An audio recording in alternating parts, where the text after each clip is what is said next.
A few days ago, I put out a video on 5 teams to use C0 Collian, and you seem to like it. So today, I'm doing 5 teams for C0 Tighnari. I've gone with Elemental Mastery Sands over attack because I find it easier to give attack from other teammates. Giving Elemental Mastery can be awkward and conditional, but you're going to need Elemental Mastery on him to increase his spread damage. And in my opinion, spread teams are the only teams you should consider running him in as a 3.0. You can maybe throw a Hydro character in there too, but spread's the one you want. For this team, I use Tighnari as a quick swap DPS, which most people find to be his best use, and Raiden as the other.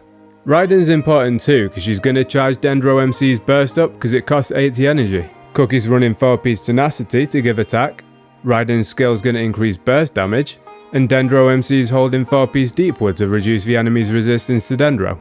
I've used 3 different bows in this video, including one section where I use his signature weapon, Hunter's Path, and also another where I use Thunder Impulse, but for most of it I use Viridescent Hunt because I wanted to see what he can do consistently with a 4-star weapon. You can see here how the Viridescent Hunt's passive is grouping enemies together, which helps a lot against mobs given the fact that Tighnari is very single target orientated. It's also worth considering using a Sapwood blade on one of your sword characters. It's the new Sumeru craftable sword, and at R5 is going to give 120 elemental mastery to whichever character picks up the buff. For this domain run, we cleared it in 16 seconds, with Tighnari as the DPS, without even using Raiden's burst, which in my opinion is a decent clear. Running the same domain, this time with a different team comp, Diona makes this a very comfy team, and she's going to give 200 elemental mastery if you have a C6, which is a solid buff to aggravate, spread, and even bloom damage. Yolan has a passive where she gets more HP for every different element in the team, so with this one having 4 elements, she's going to get the max amount there.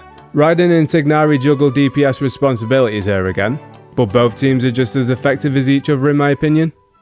This Senora fight exposed an issue with Tighnari for me. I run it with a Viridescent Hunter first, but I had to run it a lot of times to beat Senora before she started a Pyro Tornado. For this run here, I used his signature weapon, Hunter's Path, and did it in one go. Hunter's Path helps his damage a lot, but it's such a niche weapon, and as of right now, there's only Ganyu and Tighnari who can realistically make proper use of it. So personally, I don't advise going for it if you're a free-to-play or low spender. As for the team, it's similar to the first, but not as energy hungry. On top of that, we just got Collie and Fischl for free. So this team's doable for anyone as long as they got Cookie, and when Dory comes out in a few weeks, I imagine she'll work here too if you don't have Cookie. For this one we're back to Raiden, but for the next clip I'll show Fischl can work here too. We're using Sucrose to give the team elemental mastery, and also 4-piece VV for Raiden.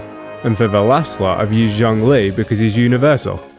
Now, the good thing about the Deepwood set is you can stick it on anyone to shred the enemy's resistance to Dendro, even if a character you're putting it on isn't a Dendro character, so I just stuck it on Zhongli. I find that tenacity can be awkward on him, especially here where it's difficult to get the pillar next to Ajdaha without it disappearing, so I think Deepwood's a good option here. Tighnari can be quite squishy, so having Zhongli in the team helps him a lot, and if you just want to use him for his shield and not think about damage, you can throw all the HP pieces you're going to get from the Deepwood set on him. And of course, Sucrose is holding the Thrilling Tales. It's a nice easy attack buff for Tighnari to accommodate your elemental mastery sands. For the last team, I've run a burning comp to show you what he does outside of spread teams. I don't find it to be effective honestly. You'd be better off just running national, and here lies the issue with Tighnari. He's very pigeonholed into what he can do. While I like his damage, there aren't many characters that can be run with him effectively to increase the team's damage, and even then, there are better options than him to run with the same characters. For example, if you're running him in a Raiden team, you'll be better off taking Tighnari out and running Raiden National.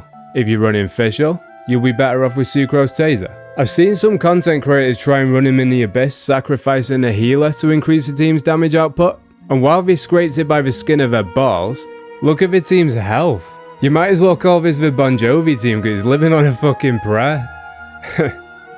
I don't think sacrificing the healer is realistic for most of us, so please be conscious of this when people tell you he's almost perfect.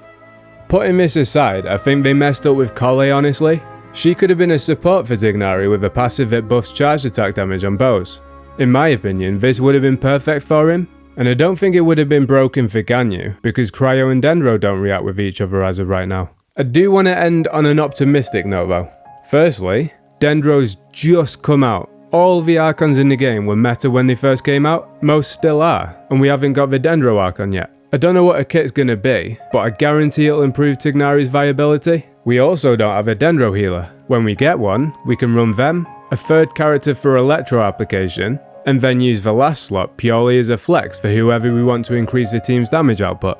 I also don't think it's fair to compare him at C0 to other limited 5 stars at C0, because with him going into standard, and presumably the 50-50 pool, his constellations will be obtainable even if a lot behind RNG. So while you should be conscious of his downsides before pulling, I think his teams are underwhelming in comparison to what we already have, but things will only get better as we get more supports, which we definitely will.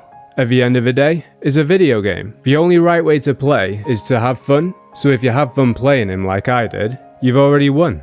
There's nothing wrong with ignoring his shortcomings in the Abyss and pulling him for all the other content. Abyss is 1 hour of content every 2 weeks, 2 hours a month. If you want him, pull him for the other 99% of the game. I hope you enjoyed this video, and take it easy.